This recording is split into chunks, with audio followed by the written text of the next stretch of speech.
YTN 라디오 황보선의 출발새 아침 3부 시작합니다. 전 세계 곳곳의 다양한 이슈를 짚어보는 국제 이슈 코너입니다. 한국일보 유튜브에서 국제 이슈를 담당하고 있는 손성원 기자와 이 시간 함께합니다. 손 기자 안녕하십니까? 네, 안녕하세요. 네. 자, 먼저 미 대선 이제 끝났는데 코로나 상황 이게 더 좀 안 좋아지고 있죠? 네, 지금 미국의 최대 정치 이벤트인 대선이 끝나자 팬데믹 폭풍이 찾아왔습니다. 오히려 더 팬데믹 폭풍이 심해지고 있다. 네, 그렇습니다. 지금 현재 미국에서 코로나 하루 확진자가 18만 명 넘어섰고요. 지금 15일 기준 누적 확진자가 1,000만 명을 넘어섰습니다. 1,000만 명이요? 네. 그래서 14일 기준 입원 환자 수도 6만 8,500명으로 집계되면서 나흘 연속 최고치를 찍고 있었습니다. 그래서 뉴욕타임즈는 지난 일주일 동안 평균 하루 신규 확진자 수가 2주 전과 비교했을 때 80% 증가했다. 거의 그럼 2배 가까이 증가하는 거네요? 네, 그렇습니다. 입원 환자도 그러면 좀 많아졌겠어요? 네. 입원 환자도 20% 증가했습니다. 그리고 그러면 이제 유럽 같은 경우는 이제 이런 상황이 벌어지면 보통 봉쇄령 내리잖아요. 네. 미국에서는 뭐 그런 거 없습니까? 봉쇄령 같은 거? 네, 지금 일부 주정부가 서둘러서 다시 봉쇄령에 넣었는데요. 네, 뉴멕시코주, 오리건주는 2주간의 자택 대피령을 내렸고 뉴욕주는 밤 10시 이후 외출 금지령, 그리고 뉴욕시의 모든 공립학교는 다시 재택 수업으로 전환을 했고요. 캘리포니아, 오리건, 워싱턴 등 서부권 3개 주정부도 주민들에게 타 지역 여행 자제해달라 촉구했습니다. 예, 그런데 트럼프 대통령의 봉쇄 완화 방침을도 지지했던 또 주가 있잖아요. 네, 그렇습니다. 그 주는 또 어떻게 달라진 게 있습니까? 네, 바로 노스다코타주인데요. 지금 마스크 착용을 원래는 의무 착용을 반대했던 곳인데 지금 마스크 착용을 강제화하는 행정명령을 발동하면서 위반했을 경우 최대 $1,000, 우리나라 돈으로 200만 원 넘게 벌금 부과하기로 했습니다. 그래요. 자, 근데 이 미국은 또 코로나19 초기 때부터 계속해서 사실은 의료 시스템의 문제가 드러났었거든요. 그렇지 않습니까? 코로나19에 걸려도 가서 진단도 못 받고 아예 확진되더라도 치료도 안 받고 못 받고 하는 그런 상황이 벌어지고 있었는데 어떻습니까? 지금 의료 시스템이 어때요? 지금 병원은 그야말로 초만원이죠. 지금 미국에서는 하루 평균 1,600여 명이 새롭게 입원을 하고 있다고 합니다. 그래서 너무 이 시스템 마비 문제가 심각하다 보니까 노스다코타주에서는 의료인이 너무 부족해서 심지어는 코로나에 감염된 의료인조차 업무에 투입된 상황입니다. 그렇다 보니 트럼프 미국 대통령이 대선 전에 그랬죠. 대선일 전까지 무조건 백신 또 치료제 이거 개발해서 내도록 하겠다 했는데 안 됐죠. 네, 근데 지금 어떻습니까? 코로나 당연히 그러면 이제 백신에 대한 기대가 높아질 수밖에 없는데 언제쯤이나 이를테면 미국에서는 이거 실제로 쓸 수 있을 것이다 이런 얘기 나옵니까? 지금 보건복지부 장관이 다음 달 말까지는 고위험군의 미국인 내년 3월 말에서 4월 초까지는 모든 미국인이 접종할 백신을 마련하겠다 이렇게 공식 선언을 했습니다. 그래요? 자, 그럼 유럽 쪽도 한번 가보죠. 유럽 같은 경우도 좀 봉쇄령 지금 2차 봉쇄령 내리지 않았습니까? 네, 하지만 유럽이라고 상황이 다르지는 않습니다. 지금 12일 기준 유럽에서만 9개 나라에서 하루 확진자 수가 1만 명을 넘었고요. 각 나라별로 1만 명 이상씩? 네, 그렇습니다. 그리고 지금은 유럽 내 확산은 프랑스가 주도하고 있는데 지금 지난주 내내 하루 확진자 수만 3만 명 계속 오르내리고 있습니다. 3만 명이요? 이전에 한 또 5, 6만 명까지 올라간 적이 있었죠? 지금도 3만 명. 네. 이게 상상이 안 가는 숫자인데. 근데 이 와중에 또 파리 근처에서는 대규모 파티를 열었다면서요? 네, 지금 프랑스는 이미 한 달 전부터 일부 지역에 야간 통행 금지를 내렸는데 역시 불복종 나라입니다. 지금 파리 동쪽에서는 14일 조앙르봉이라는 곳에서 수영장, 사우나 이런 게 갖춰진 임대시설에서 한밤중에 몰래 파티를 열었다가 경찰과의 충돌도 있었습니다. 파리 남동쪽이요? 네. 아하. 경찰과 물리적 충돌이 일어났었다고요? 네, 그렇습니다. 좀 이해가 가지 않습니다. 자, 근데 다른 나라 볼까요? 이탈리아, 또 영국도 심각하죠? 네. 예. 지금 유럽에서 지난 봄에 가장 심각하게 병을 앓았던 이탈리아. 예. 지금 뭐 나폴리와 피렌체 등 남부와 중부 일부 지역을 레드존으로 지정을 했는데. 나폴리 쪽이요? 네. 나폴리는 특히 빈민가가 옛날부터 많은 곳인데. 네, 그렇습니다. 더 심각하겠네요. 그렇죠. 예, 예. 그래서 이곳에서는 비필수 업소는 모두 폐쇄가 되고 외출도 예. 제한이 됩니다. 지금 이탈리아에서는 의료 시스템이 붕괴가 돼서 예. 나폴리에서는 응급실에 빈자리가 없어서 그냥 치료도 받지 못하고 네. 사망하는 사례가 늘어났다고 합니다. 예, 영국은 어때요? 네, 영국도 5일부터 술집과 식당 영업 오후 10시 이후 중단하는 2차 봉쇄령 내려졌는데요. 네네. 오히려 일주일 후인 12일 하루 확진자 수가 3만 명으로 네네. 전날보다 50% 늘어났다고 합니다. 자, 지금 그러면 미국 대선이 끝나면 또 이를테면은 특히 이제 바이든이 이기면 더 문제가 될 거다. 왜냐? 트럼프를 따르는 지지하는 사람들과 또 이제 트럼프를 반대하는 사람들 사이에 또 충돌이 일어날 것이다. 그랬는데 실제로 좀 현실화되고 있죠. 어떻습니까?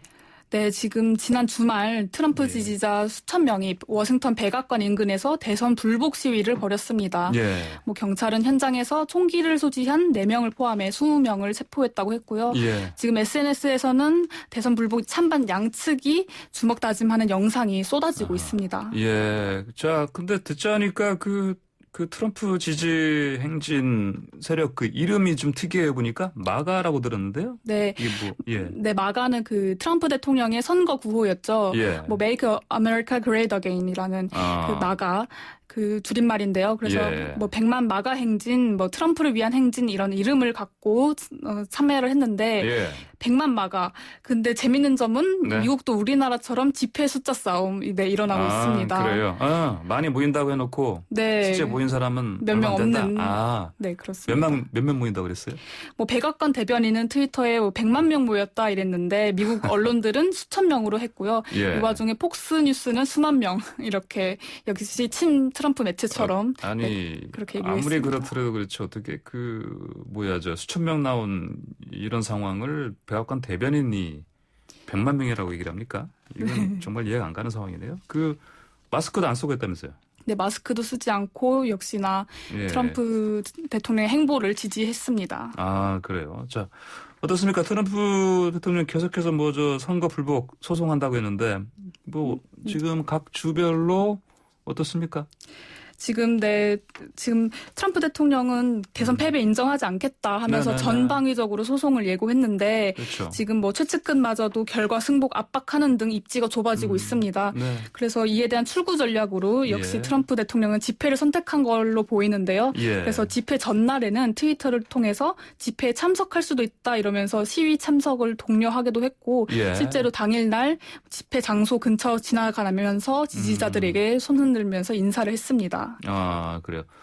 자, 이제 아시안 플러스 3 정상회의 쪽으로 좀 넘어가 보죠. 네. 제가 아까 오늘 출발 사진 시작할 때도 얘기했습니다만 문재인 대통령이 스가 요시히데 일본 총리를 콕 집어서 인사를 했습니다. 그렇죠? 네, 맞습니다. 지금 어제 열린 아세안 플러스 3 정상회의에서 모두 발언 첫 마디로 문재인 대통령이 존경하는 의장님, 각국 정상 여러분, 특히 일본의 스가 총리님 반갑습니다. 이렇게 다자회의에서 특정 국가 정상을 지목했습니다. 네. 굉장히 이례적인데요. 이게 최근 우리 정부의 한일 관계 개선 움직임과 무관치 않다는 해석이 나오고 있습니다. 예, 그러니까요. 지금 잠시 뒤에 이번 코너 손 기자와 끝나고 나서 김진표 더불어민주당 의원과 좀 인터뷰를 할 건데 김 의원께서 지금 일본 다녀오셨거든요. 아무래도 여러 가지 지금 상황을 봤을 때 이제 한일 관계 개선을 위한 또 최근에 또 국정원장도 일본에 다녀왔고요. 이런 걸 봤을 때는 한일 관계 개선을 위한 움직임들로 보이는데 자 그런 상황에서 이번 정상회의에서 상생 협력 이런 걸 또 강조했다고요? 네, 그렇습니다. 어제 정상회의에서는 자유무역과 다자주의에 대한 정상 성명이 채택이 됐고요. 문재인 대통령은 보호주의의 길에 맞서서 상생과 협력의 길로 나아가야 한다라고 강조를 했습니다. 예, 알겠습니다. 송 기자 오늘 소식 잘 들었습니다. 감사합니다. 네, 감사합니다. 네, 지금까지 한국일보의 뉴스팀 손성원 기자였습니다. 네, 일본에서는 이제 스가 정권 출범을 계기로 이제 우리 한국과 그 정치권 인적 교류 좀 활발해지고 있는 그 분위기죠. 박지원 국정원장이 일본을 다녀왔고 또 한일의원연맹 소속 예약 국회의원들이 2박 3일 일정으로 일본 다녀왔습니다. 오늘은 한일의원연맹 회장인 김진표 더불어민주당 의원을 연결해서 좀 자세한 얘기 좀 들어보겠습니다. 김 의원님 안녕하십니까? 네, 안녕하세요. 예, 언제부터 언제까지 다녀오셨죠? 일본에? 12일 날 출발해서 예. 토요일 날 저녁에 도착했으니까요. 예. 2박 3일 됐네요. 2박 3일이면 이렇게 긴 일정이 아니어서 바쁘셨겠습니다. 현지에서. 예, 일본도 회기 중이고 저희도 회기 중이어서 예. 굉장히 타이트하게 서로 빡빡한 일정을 했었죠. 김진표 의원님께서는 일단 어떻게 해서 그 한일의원연맹 그 회장 맡게 되신 겁니까? 네, 문희상 국회의장 시절에 한일 관계를 국회에서도 좀 갈등을 줄여보자 해가지고 제가 특사 자격으로 몇 차례 한 2년 동안 일본을 드나들었어요. 그러면서 이제 일본 정계 관계에 네트워크가 좀 구축되어 있는 편이라 21대 국회 들어와가지고 여러 의원들이 여야 간에 제가 맡는 게 좋겠다고 권면이 있었고요. 사실은 이게 좀 한일의원연맹 회장이라는 자리가 일본과의 관계가 지금 나쁘고 국민 감정도 악화되어 있기 때문에 잘못하면 욕먹을 가능성이 많거든요. 그러니까요. 그렇지만 이게 또 여러 가지 정세로도 그렇고 한일 간의 관계가 미국 바이든 정부에서도 개선을 강하게 원하고 있고 또 우리 국익을 위해서도 필요하고 그러니까 어렵지만 나라를 위해서 필요한 일은 해야 되지 않느냐 그런 차원에서 제가 맡았습니다. 지금 방금 말씀하신 것처럼 앞으로도 이제 바이든 정권을 맞아서도 이제 한일 관계가 특히나 더 중요해진 상황인데 그래서 이 의원님께서 이제 이 자리를 이 회장을 맡게 되신 시점 자체가 말씀하신 것처럼 하필 항상 지금 물론 이제 한일 관계가 항상 좋았던 적은 없지만은 특히 이제 안 좋아진 상황에서 맡으셔서 여러 가지 지금 이 상황을 헤쳐나가시는데 어떤 실마리랄까요? 이런 부분을 많이 찾고 계실 것 같은데 어떤 부분들을 보고 계십니까? 우선 소위 징용공 문제는 이게 제일 중요한 갈등인데 이거는 양국이 입장이 크지만 그동안 외교당국 간의 해법을 찾아보느라고 굉장히 많은 대안을 놓고 서로 논의하고 토론도 했었습니다. 그러니까 이제는 선택과 결단만 남아있는 단계죠. 그런데 양국 정상이 이걸 결단을 내리려고 해도 한일 감정, 반일 감정, 반한 감정이 여론조사 때마다 한 70% 이상 양국에서 나올 정도로 나쁜 상황이니까 지금 쉬운 여건은 아니거든요. 그래서 이번 한일의원연맹 방미를 계기로 해서 양국 간의 소위 셔틀 외교를 부활시키자. 이미 비즈니스 트랙이 한일 간에 만들어지고는 가와무라 일본 간사장이 제일 먼저 한국을 방문했었어요. 지난달에. 그래서 이렇게 해서 서로 교류 협력을 정치권부터 시작해서 활발히 하고 내년 초쯤 양국의 정계, 경제계, 학계, 언론계 등의 주요 오피니언 리더들이 한번 구체적인 세미나 등을 통해서 도쿄올림픽을 계기로 교류 협력을 양국이 사회 각계각층이 강화하는 방안을 협의를 하고 있습니다. 지금. 그래서 문화예술계부터 시작해서 각종 운동 종목별, 스포츠 종목별로 교류를 하면 한일 간의 나쁜 감정도 좀 완화가 되고 신뢰도 높아지지 않겠는가. 그러면 특히 이제 북한을 동계올림픽에 참여시키도록 설득하는 일은 우리를 위해서도 필요합니다.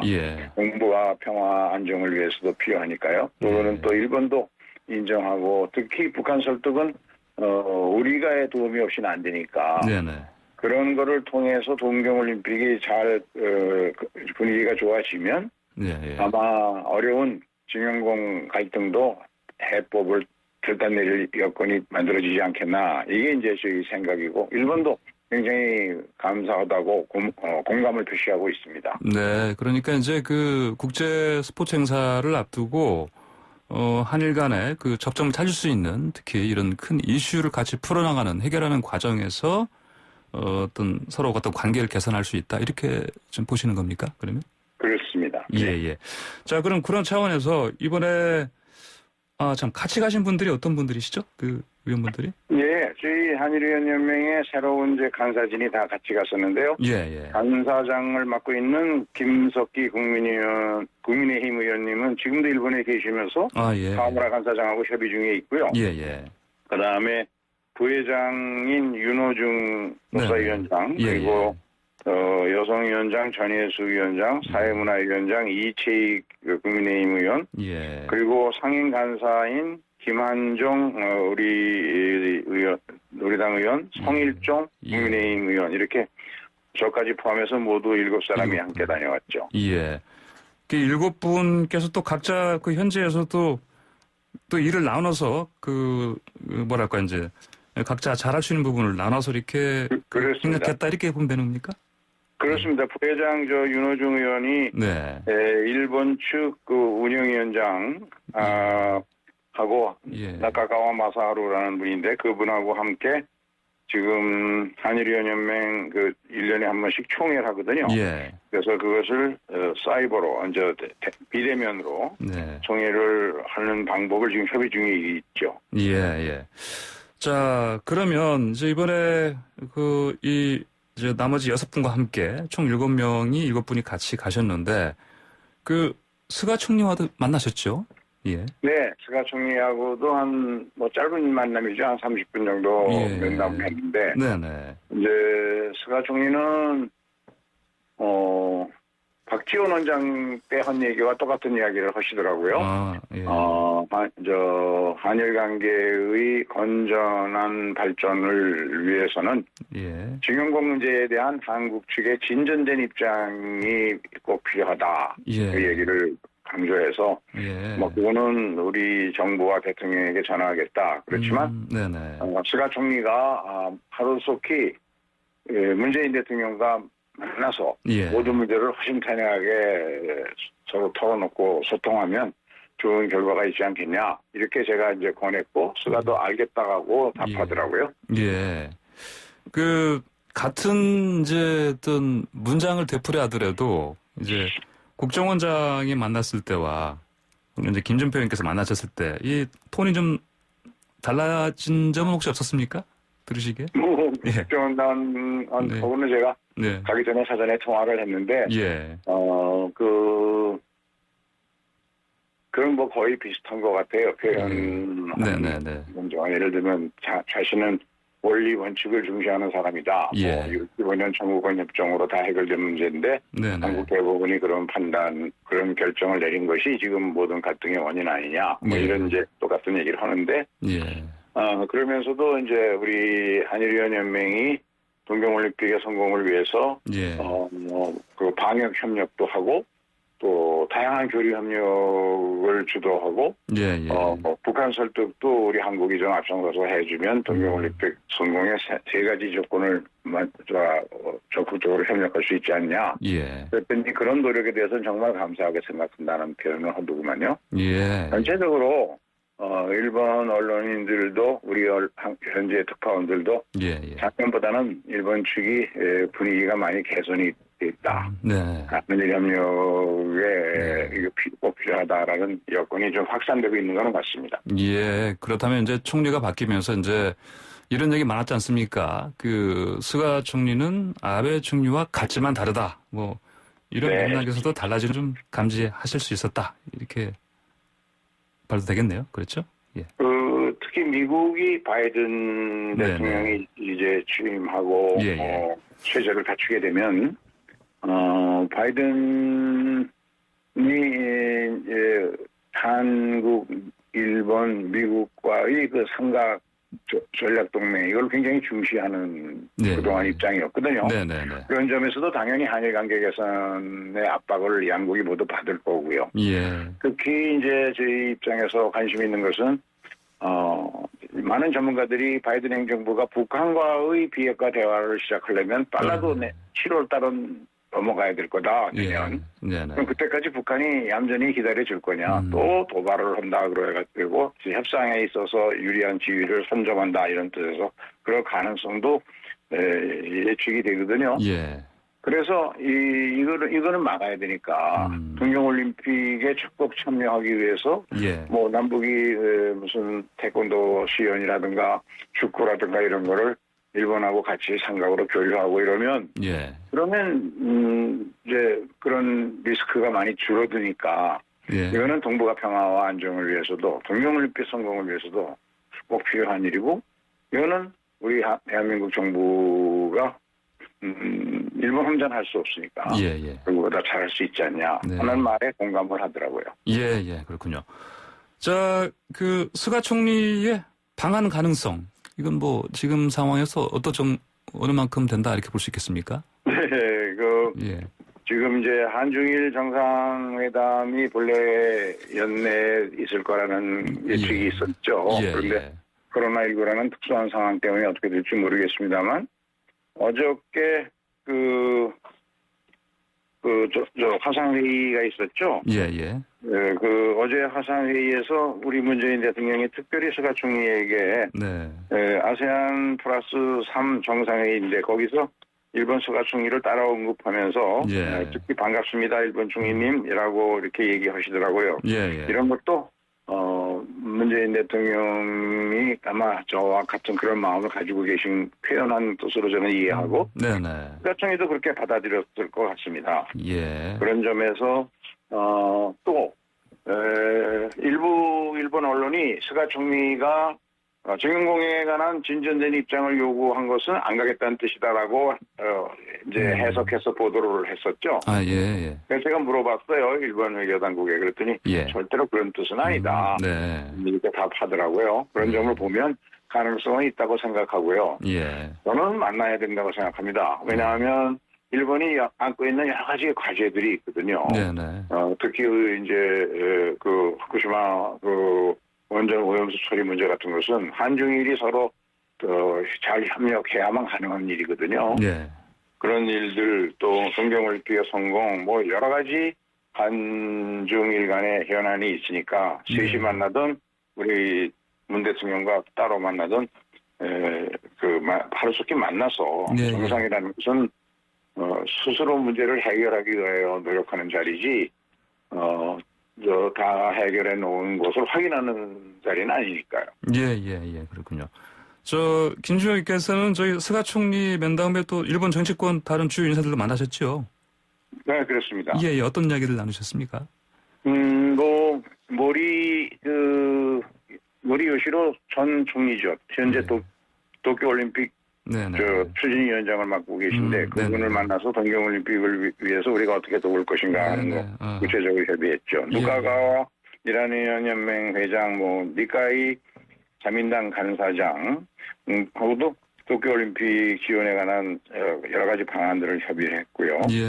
그 밖에도 제 정당 야마구치 나수오 이 자민당과 열린내각을 이루고 있는 공명당의 대표 그리고 야당 제1야당의 에다노 유키오 입헌민주당 대표 이런 분들도 만나서 되게 이제 비슷한 내용들에 관해서 다각적인 그런 의견 교환을 했습니다. 그러셨군요. 김준표 의원님 다녀오셔서 이게 좀 한일 관계의 어떤 이제 정말 그동안 이제 많이 막혀있던 이 경색된 이 상황이 많이 좀 풀렸으면 좋겠네요. 자, 국내 좀 이슈 좀 여쭤보겠습니다. 그동안에 좀 개강 이야기 좀 솔솔 좀 나오지 않았습니까? 이 상황 좀 어떻게 보십니까? 어떻게 될 거라고 보십니까? 정기국회가 12월 이제 초순에 끝나니까 그 이후에 아무래도 있을 거 아니냐라는 이야기들이 많고 그거는 이제 장수하신 장관님들도 있고 어떤 국정에 전환하는 필요도 있고 그런 이야기는 저도 언론의 추측이 되게 맞지 않을까 생각합니다. 예, 예. 자, 아무래도 또 이제 뭐 법무장관과 검찰총장 갈등 관련해서도 뭔가가 지금 상황에서는 뭐 매듭이 지어지거나 받게 되지 않겠냐 이런 의견들이 많습니다. 이 관련해서도 좀 뭔가 변화가 있을까요? 어떻게 보십니까? 글쎄요, 그거는 뭐, 네. 대통령께서 어떻게 판단하시냐. 네네. 그거겠죠. 네네네, 그러시군요.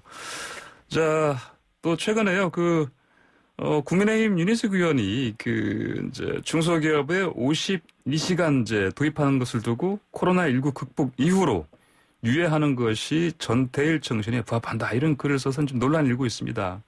이 글에 대해서는 어떻게 생각하십니까? 글쎄, 전체적인 이제 세계 경제의 흐름이, 그리고 또 우리 경제가 처한 입장이 이제는 종전과 같은 장시간 근로가 우리 경제의 경쟁력을 높이거나 생산성을 높이는 건 아니라고 봐야 되겠죠. 좀 더 창의와 융합을 바탕으로 생산성을 높여가야 되니까 그렇다면 충분한 휴식 이게 필요하고, 그렇다면 국제적인 기준을 최소한 따라는 가야 된다는 점에서 52시간의 원칙은 지켜져야 되겠는데, 다만 이제 중소규모 사업장들, 업종별로는 실제 엄격하게 적용할 때 여러 가지 문제들이 나타나고 있는 건 있으니까 그런 것들을 아주 섬세하게 논의해서 현실에 맞게 조정해 줄 그런 필요는 정치권에서 늘 할 수 있죠. 그런데 문제는 그런 거를 왜 노동환경 개선을 위한 근로기준법 준수를 외치고 스스로를 희생한 전태일 열사 추모기를 맞아서 그거하고 연결시켜서 말한 거는 국민의힘 장지원 의원 같은 사람도 비판을 했더라고요. 그런 점에서 그건 적절치 않았다고 저는 생각합니다. 김진표 의원님께서는 경제부총리를 지내셨고요. 그래서 당내 경제통으로 불리시는데 또 그 당대표 직속 기구인 국가경제자문회의 의장도 맡으셨습니다. 그렇죠? 네네. 얼마 전에 첫 자문회의도 있었지 않습니까? 뭐 주로 어떤 내용들을 핵심 의제로 삼으셨습니까? 이제 지금 정부와 여당이 힘차게 추진하고 있는 한국형 뉴딜 포스트 코로나 시대의 혁신 성장 방안으로 추진하고 있는데 저는 그중에 가장 핵심은 앞으로 우리나라를 이끌고 나갈 그런 새로운 성장 동력으로 혁신 기업을 한 국가대표 혁신기업 1000개의 프로젝트를 지금 진행 중에 있습니다. 각 업종 분야별로 새로운 혁신기업 1000여 개를 전문가들이 단체들과 함께 잘 협의해서 골라내고 그것을 국책은행과 민간은행들이 잘 협력해서 지금 우리나라의 금융시장이 한 연간 운영되는 자금 규모가 한 5천조 됐는데 그중에 2천조가 넘게 부동산에 과다 투입이 되어 있어서 부동산 가격이 떨어지질 않고 있고 다른 경제도 굉장히 어려움을 주고 있거든요. 그래서 민간의 부동산에 과다 투입된 기업이나 개인들이 투자한 것이 새로운 좋은 혁신 성장 동력 기업들, 1000개 프로젝트 기업들에게 잘 투자되도록 해서 자금의 선순환을 만들어내는 것이 우리 장래의 포스트 코로나 시대에 소위 선도 경제를 만드는 데도 결정적으로 도움이 되고 특히 현재 골머리를 앓고 있는 이 부동산 문제를 안정시키는 근본 해법이 된다. 그런 생각으로 지금 추진하고 있습니다. 네, 김 의원님 오늘 말씀 여기까지 듣겠습니다. 감사합니다. 감사합니다. 네, 지금까지 한일의원연맹 회장인 김진표 더불어민주당 의원이었습니다. 네, FM 94.5MHz YTN 라디오 황보선의 출발새 아침 3부 마치고요. 잠시 뒤 4부로 돌아오겠습니다. 황보선의 출발새 아침 4부 시작합니다. 자, 사건 인법 코너입니다. 구자령 변호사 함께합니다. 안녕하십니까? 예, 안녕하세요. 구자령 변호사입니다. 자, 지난주에 우리 옵티머스 사태 좀 짚어봤고요. 라임 쪽 좀 하다가 좀 말았어요. 여전히 청취자분들은 헷갈리실 건데 저도 헷갈리니까. 오죽하시겠습니까? 자, 라임 쪽 다시 한번 간략하게 좀 짚어보고 가죠. 시작하죠. 라임은 우리나라 그 국내 헤지 펀드 중에 거의 뭐 이제 규모로 이제 최고 수준으로 올라갔던 펀드인데 5에서 8% 정도 확정적인 이익을 보장한다. 뭐 이러니까 이제 당연히 지금 같은 금리로는 이제 몰렸겠죠. 그래요. 그런데 수익률 발표하고 이런 거 보니까 이게 지금 계속 이게 맞는 건가? 이제 갸웃갸웃 이제 이런 의혹들이 많았습니다. 그래서 이제 제대로 보자라고 하면서 의혹에 있어서 이제 나 환매해줘 이제 이런 게 나오니까 라임에서 도저히 감당할 수 없으니까 완전히 이제 손을 들어버린 거죠. 환매 중단 이래가지고 그때 사건이 빵 터지고 나서 안을 들여다보니까 펀드 돌려막기에 의해 가지고 수익률 조작을 하고 있던 게 이제 발각이 된 겁니다. 그래서 뭐 펀지 사기, 펀드 돌려막기 그리고 이제 수익률 조작, 불안전 판매 이제 모든 이제 이런 금융 사기의 이런 안 좋은 점들이 확인된 그런 사건입니다. 그러니까 이제 일부 언론에서는 이제 옵티머스는 시작부터 저번 얘기하신 것처럼 시작부터 사기성이 농후했다. 그런데 라임은 그렇지는 않았잖아요. 시작부터 사기인지는 잘 모르겠지만 수익률 조작해가지고 펀드 돌려막기한 건 이제 폰지 사기라고 볼 수 있거든요. 그러니까 그때부터는 사기로 볼 수 있고 수사에 의해서 이제 사실관계 확인되면 그 사기 시점이 점점 앞으로 당겨질 겁니다. 네, 그래요. 자. 핵심 인물로 우리가 이제 이분 완전히 유명 인사가 됐어요. 이름이 김봉현 전 스타모빌리티 회장. 지금 한 4월에 체포됐으니까 벌써 6개월, 7개월 됐는데 상당히 오래됐습니다. 근데 이제 계속 진행 중이고. 그래서 뭐 이거 가지고 이제 왜 이렇게 시간을 오래 끄느냐 수사가 이런 얘기도 있지만 어쨌든 이 자꾸 김봉현 전 회장이 뭐 옥중서신이 뭐니 또 뭐 법정에서도 발언한 것도 있고 계속해서 뭐 새로운 뭔가 이렇게 공개하는 그런 발언들이 자꾸 이제 언론에 나오고 있는데 또 뭐 저것도 있었죠. 그 뭐 또 녹취록이 또 뭐 체포 직전에 통화한 내용이 또 나왔다. 이게 뭐예요? 저번 주 이제 목요일 정도에 이제 시사저널에서 단독 보도가 나왔었고요. 그때는 이제 정관계 인사에 대해서 로비한 내용을 통화한 내용이 확인됐다라고 해가지고 실명이 이게 막 나왔고. 그래서 이제 그때 실명 거론된 사람들은 즉각적으로 반발을 해서 이제 국회 이제 김영춘 국회 사무총장이랑 김호수 전 법무부 차관은 명시적으로 이제 아니다라고 입장 발표를 하고 고소장도 지금 접수를 했습니다. 근데 이제 그거에 대해서 이제 후속 보도 나온 게 김봉현 이제 그쪽 일당들이 그 산자부 대외비 문건을 갖고 있다. 그걸 가지고서 이걸 언론에 터트려라 마라. 요런 내용의 이제 통화를 한 내용도 녹취록에 있다. 아, 산자부 대외비 문건이라면 대통령 보호용을 말씀하시는 거예요? 그렇죠. 맞습니다. 이게 지금 라임 돈이 흘러간 회사에서 수원여객이라는 회사를 뭐 인수해서 이렇게 해서 사업을 이제 거기에 연결된 게 이제 산자부거든요. 그래서 거기에 연결된 내용이 이제 논의가 됐던 게 확인이 됐다. 이게 이제 그래서 김봉현 쪽에서 언급했던 게 산자부 쪽 이 내용을 터트려 가지고 관심을 그쪽으로 돌리려고 했다고도 한번 해석해 볼 수도 있고요. 내가 이런 문건 갖고 있다는 거는 내가 이거 터트리면 올라갈 내용이 많다라는 이제 압박용. 두 가지 정도 지금 해석이 될 수 있는데 아직 이제 이건 좀 추가 수사가 돼야 될 부분 같습니다. 근데 이제 김 전 회장 측은 뭐 이거 관련 보도 뭐 사실 무근이다 이런 입장이라면서요. 그렇죠. 녹취록 자체를 지금 부인하고 있고요. 그래가지고 요거에 대해서는 뭐 추가적으로 이제 뭐 금방 확인될 부분이다. 이게 통화 내용이 녹취된 거니까요. 그래서 지금 목요일 정도 나왔으니까 아마 본인이 부인할 경우에는 검찰에서 법원에 통신영장이 청구해가지고 발부를 받으면 통화 기록이랑 쭉 매칭해보는 이제 그 작업을 할 겁니다. 그러니까 그거는 뭐 간단하잖아요. 그렇죠. 이제 영장 발부 받고 확인하는데 뭐 바로 청구하면 일주일이면 되죠. 그러니까요. 그게 뭐 영장 발부 안 될 리도 없고. 그렇죠. 이건 해야 맞는 것 같습니다. 만약 이런 부분 확인되는 수사에 좀 당연히 영향이 있겠죠? 그렇죠. 지금 금융사기 사건에서 시작해서 정관계 로비까지 이제 넘어가는 상황인데 정관계 로비 사건에 대해서는 이 녹취록이 파급력이 분명히 있습니다. 뭐 김봉현이라는 인물 자체가 사실 녹취록에 등장하면 뭐 라임 살릴 회장님 이렇게 언급되면서 김봉현에 대해서 이제 조사된 부분도 있고 김한석 그 개그맨 김한석 씨가 녹취록 하는 바람에 청와대 행정관이 지금 실형 4년까지 받는 사건도 드러났었거든요. 이 사건은 분명히 녹취록이 지금 의미가 있기 때문에 이 부분은 뭐 가벼이 다룰 수 있는 내용도 아니고 반드시 수사가 됐을 경우에 뭐 파급력은 분명히 있는 부분이다 이렇게 볼 수 있습니다. 특히 이제 파급력, 분명히 파급 효과가 있을 건데. 그렇죠. 당연히 근데 이제 그 안에 등장하는 인물들에 대한 조사도 당연히 이루어지지 않겠습니까? 그렇죠. 이게 뭐 검찰에서도 사실 정관계 인사에 대한 사건이 쉽지는 않습니다. 이게 뭐 그분들을 특별 대우한다 이건 아니고요. 수사가 정치적인 이런 내용으로 엮여진다라고 이제 의혹을 받게 될 경우에 수사 자체가 정당성을 상실해서 엎어질 수가 있거든요. 그래서 녹취록이 일단 진짜냐.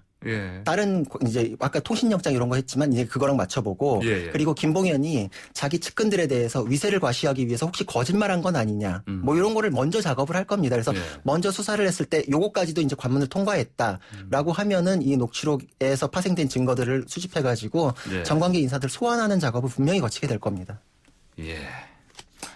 그냥 파급 정도가 아닐 수도 있겠네요. 그렇죠. 잘못하면. 자, 그리고 다른 신문에서 좀 또 보도한 내용이 있는데 그 라임 자산운용 펀드 사기 검사했던 네. 조사했던 금융감독원 수석 검사역이 검찰에서 한 발언 네. 진술. 라임 검사 당시 청와대 행정관 4명에게 관련 자료 보냈다. 이런 진술을 했다고 하는데 이게 어떤 내용입니까? 그 동아일보 보도에 따르면은 금감원 수석검사역이 이제 이 라임에 대해서 이제 검사를 할 때 청와대 행정관들이 여러 이제 행정관들 4명이나 계속 보고해라라고 해가지고 이제 자료를 보내줬고 그 검사역 말로는 내가 일하는 동안에 이렇게까지 보고를 요구해서 자료를 보내준 적이 없었다. 그러니까 이제 이 기사의 취지는 청와대 쪽에서 초기부터 굉장히 이 라임에 대해서 관심을 갖고 있었다라는 내용인데 사실 이제 이런 뉘앙스만 있지 이거에 연결되는 이제 추가적인 스모킹건이 이 기사에 다뤄지고 있는 건 아닙니다. 그런데 이 진술이 지금 검찰에서 4월달에 나온 진술인데 기사는 요번에 됐거든요. 그러니까 취재를 해놓고 갖고 있다가 아마 이번에 녹취록이나 이런 것들에 나오는 거에 보니까 앞뒤가 맞는다. 맞아 돌아가는 톱니바퀴 아니냐라는 판단이 동아일보 쪽에서는 있지 않았을까 이런 생각이 듭니다. 예. 자, 김 전 회장, 김봉현 전 스타모빌 회장이 이제 A 변호사 그리고 검사 3명에게 이제 술 접대했다는 거. 이 폭로한 내용 두고 지금 그 수사 지금 진행 중이지 않습니까? 예, 맞습니다. 김봉현 회장이 뭐 검찰 출신 전관 A 변호사랑 현직 검사 3명한테 그 청담동 룸사롱에서 1,000만 원치 술 향응을 제공했다. 그리고 이런 내용을 라임 수사 당시에 언급을 했는데 검찰에서 묻었다. 이제 이렇게 폭로를 했거든요. 그래가지고 이게 지금 문제가 되는 거는 이게 지금 수사에 대해서는 검사의 비리 그리고 좀 확대됐을 때 라임 수사의 정당성 더 나아가서는 이걸 가지고 지금 추미애 장관이 수사지휘권을 그러니까 간단하게는 개인 비리, 넓게는 이제 이 금융사기 전체를 다루는 이제 검찰의 태도나 정당성에 대한 의심 이런 거 그리고 더 나아가서 정치권으로까지 연결되는 사건이기 때문에 이걸 지금 가벼이 다룰 수가 없고요. 이거는 아마 이 수사 내내 지금 언급이 될 겁니다. 네, 그렇군요. 자, 만약에 지금 수사하고 있는 그 이런 쟁점들 또 의혹들 이게 사실로 드러난다면 지금 A 변호사 그다음에 현직 검사들 어떤 의미가 적용되는 건가요? 일단 가장 기계적으로 적용되는 게 우리 소위 이제 잘 알고 있는 김영란법이라고. 그거는 이제 직무 관련성이 필요가 없거든요. 일정 금액만 넘어가면은 무조건 적용되기 때문에 이 뇌물이나 이런 이제 금액으로 딱 따질 수 없는 거는 그 술값을 그 당시에 술 먹은 사람 n분의 1로 계산을 합니다. 근데 이거는 뭐 4명, 5명 정도가 먹은 것 같은데 무조건 200만 원 이상은 지금 되는 상황이거든요. 이 언급에 의하면. 그럼 이제 김영란법 적용은 만약에 이제 그런 자리가 있었다는 게 확인되면 김영란법 적용은 당연히 되고요. 다만 대가성 부분에서 그렇죠. 그래서 되겠죠? 그렇죠. 그래서 이 사람이 그때 수사 맡고 있던 게 뭐였냐, 직무 관련성을 따지는 부분이 이제 뇌물죄로 번져갈 수 있는 이제 연결고리가 될 겁니다. 그러니까요. 자, 김봉현 전 회장이 또 근데 이런 상황에서 소송 전 또 다른 또 소송 또 한다면서요? 네, 맞습니다. 뭡니까 이거? 이게 김봉현이 지금 라임의 몸통이다라고 지금 이제 지목이 돼서 수사를 받고 있는데 당연히 이제 이건 맞든 아니든 간에 나는 몸통 아니고 나는 깃털인데 몸통 따로 있다. 이게 공범들 사이에서는 원래 넘기는 걸 많이 하거든요. 근데 이제 그렇게 해서 지목한 게 김봉현이 지목한 게 김영홍이라는 사람입니다. 지금은 이제 잠적해가지고 소재 파악은 안 되고 있는데 라임의 자금 흐름을 봤을 때 라임에서 김영홍의 회사로 2,500억 정도가 투자가 됐고요. 그리고 그 돈 중에 상당 부분이 김봉현한테 흘러갔습니다. 근데 이제 여기서 지금 문제가 되는 이 소송은 김영홍이 김봉현한테 흘러간 돈에 대해서 대여금이니까 돌려달라. 이렇게 주장을 하는 내용입니다. 보통 이제 형사사건 진행 중일 때는 공범들끼리 소송 잘 안 하거든요.